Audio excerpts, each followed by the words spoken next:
예. 아까 본질의할 때 이어서 좀 질의하겠습니다. 장관님 긴 시간 고생하십니다.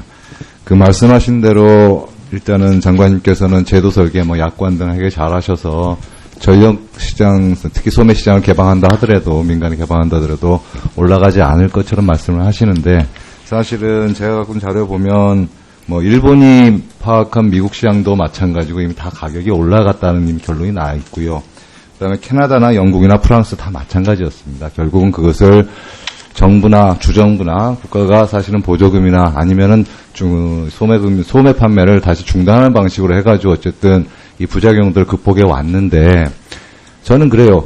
이거 하게 되면 결국은 기업들한테, 특히나 대기업들한테 시장을 하나 만들어주는 효과는 있을 수 있다고 생각합니다. 그렇게 해서 안 그래도 경기 안 좋은데 대기업들한테 투자할 수 있는 여건들도 생기고 할 수 있는 그런 긍정적인 효과도 있겠지만, 그게 다시 지금 안 그래도 좋은 품질의, 우리 한전 같은 좋은 품질의 낮은 가격으로 좋은 서비스를 하고 있는 이 전력 시장에 있어서 이 구조를 흔들어서는 안 된다는 게 사실은 저는 국민들 모두가 공감한다 생각합니다. 만약 실제 아직 결론 내리기 전에, 따라서 아까 말씀드린 대로 웬만하면 먼저 시뮬레이션 좀 해보시고 여러 가지 약관이나 제도적 장치나 처음 디자인할 때 잘 하셔야 되거든요. 하고 이게 가능할 것인지 먼저 판단하신 다음에 사실 실시 여부를 좀 결정하시는 게 낫지 않을까 이렇게 생각이 드니까 그 과정을 한번 밟아주시기 꼭 부탁 좀 드리겠습니다. 그렇게 하시고 똑같은 방식으로 이 가스 직수입하는 거 있지 않습니까? 현재 가스 경쟁 마찬가지입니다. 사실은 OECD 국가 중에서 우리처럼 LNG 가스 많이 쓰는 나라들도 대부분이 보면 저희 나라 그나마 가스 요금이 상당히 낮습니다. 특히나 이 가스요금 같은 경우는 우리 서민들이나 많은 분들도 그 경제 많이 혜택을 많이 받고 있는데요. 이 가스 직도입 부분뿐만이 아니고 판매에서 이걸 다시 민간을 개방한다 했을 때 현재 나와 있는 자료들이나 외국 같은 게 보면 다 또시 올라가는 것처럼 나와 있거든요.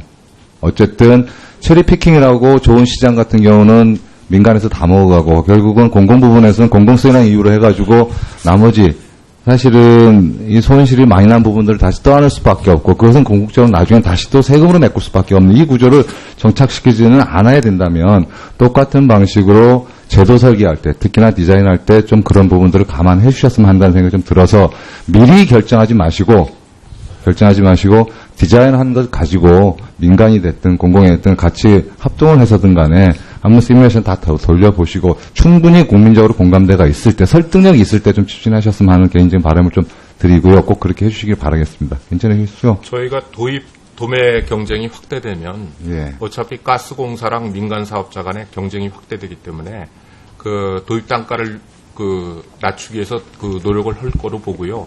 이미 스페인, 일본, 미국, 영국 같이 경쟁 도입한 국가의 경우에도 가스 가격 인하 효과가 발생을 했습니다. 그리고 민간 개방은 좀 우리가 판단의 차이는 있을 것 같아요. 왜냐하면 이제 외국의 이게 히스토리가 다 다른 경우고요.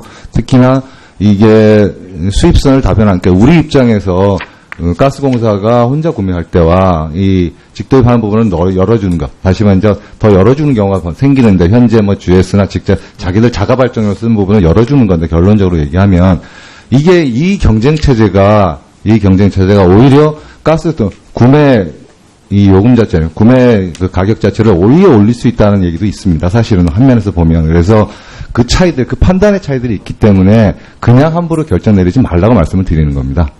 그걸 이제 저희도 다 감안을 해가지고 하지 않겠습니까?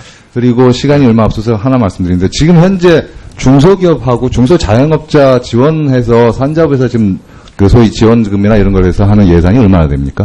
전체적으로.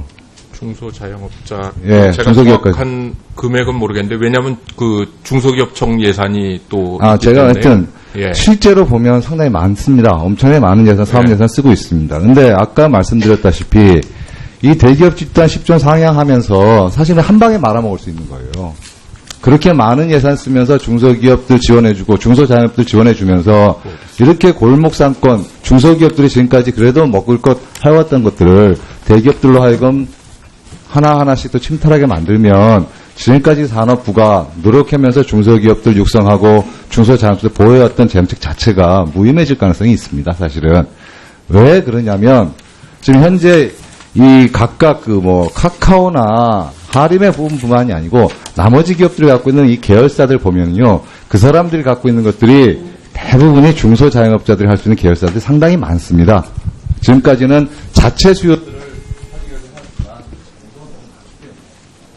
제가 아까 존경하는 우원식 의원님께서 질의를 주셔가지고 그 휴식 시간에 이제 저희 그 중소기업청 관계자랑 확인을 해보니까 그게 5조에서 10조로 가더라도 그 우려하시는 중소기업 적파업종이라든가 사업 조정 제도는 그 여전히 적용되도록 돼 있습니다. 중견기업한테도. 그래서 그런 장치를 통해 가지고 그 우려하시는 부분을 해소할 수 있는 것도 있다는 점을 좀 말씀드리겠습니다.